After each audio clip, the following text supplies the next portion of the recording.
Another baon serye for my TJ. Nag-request nga pala si TJ ng rice meal for today. At ito ngang bacon ang na-request niyang ulam. Tapos lulutuin ko lang ito ng saktong maluluto lang. At dahil ayaw kasi ni TJ ang toasted dahil natitigasan daw siya. At dahil simple lang naman ang na-request na ulam ni TJ, babawi na nga lang tayo sa pagde-design ng kanin. Nag-cut na nga muna tayo ng cheese. Tapos magka-cut lang tayo ng ganitong kahaba na nori. Gagamit na rin pala tayo dito ng emoticon cutting stamp para sa design na gagawin natin. At tamang-tama nga lang ay naluto na nga rin pala yung kanin. At gumamit nga lang tayo dito ng sushi molder. Yung kinat nga pala nating nori kanina, ilalagay natin ito sa may bandang gitna. Tapos yung star naman na kinat natin, ilalagay lang natin dito sa may bandang ibabaw. At ayan nga't lalagyan na natin ito ng mata at bibig. O diba, hindi pa nga yan tapos pero ang cute na ngang tignan. And for the final touch, lalagyan lang natin ito ng pisngi. At ketchup nga pala yung ginamit ko dito. O diba, cutie. At bago naman natin ito ilagay sa lunchbox si TJ, maglalagay muna tayo dito ng lettuce sa may bandang ilalim. Tapos yung ulam naman ni TJ na bacon, ikinat ko na nga rin pala yan into bite size. At inilagay ko na nga lang yan sa mga paligid nitong rice na nagawa natin. And for the fruits naman, etong orange nga pala ang na-request ni TJ. At kumuha nga lang tayo dito ng saktong mauubos lang din niya. At para naman sa dipping sauce ng bacon, naglagay lang ako ng ketchup dito sa mini container. At dahil may konting space pa nga dyan, nag-add na nga rin pala ako nitong gummies. At syempre, hindi mawawala itong mga bento sticks sa mga pagkain ng aking TJ. Lahat nga pala ng mga bento tools na ginamit ko dito, available nga pala ito sa aming TikTok shop. At ilalagay ko na rin yung link sa comment section. At kung hindi nyo naman napanood ang baon serye ni TJ kahapon, etong at ipapasilip ko ulit sa inyo.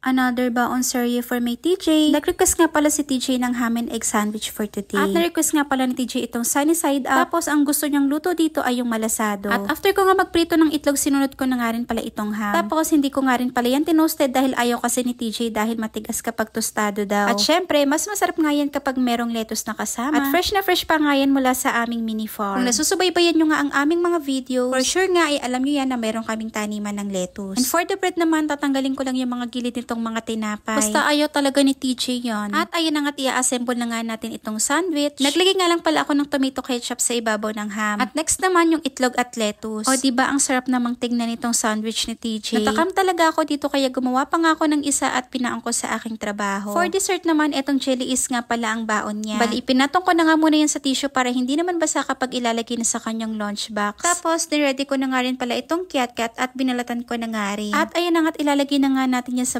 magkabilaang compartment. Wala na nga rin pala akong maisip na ilalagay dito sa maliit na lagayan kaya ito na nga lang na Vita Cubes yung pinabaon ko. At para hindi naman masyadong plain itong sandwich ni TJ, lagay lang tayo dito ng edible ice candy. At naglagay na nga rin pala tayo dyan ng bibig. At ang pinakalast nga ay syempre hindi mawawala itong mga bento sticks sa mga pagkain ng aking TJ. Ito nga palang mga gamit ni TJ available sa aming TikTok shop at ilalagay ko na din yung mga links sa comment section. Ayun lang. Bye!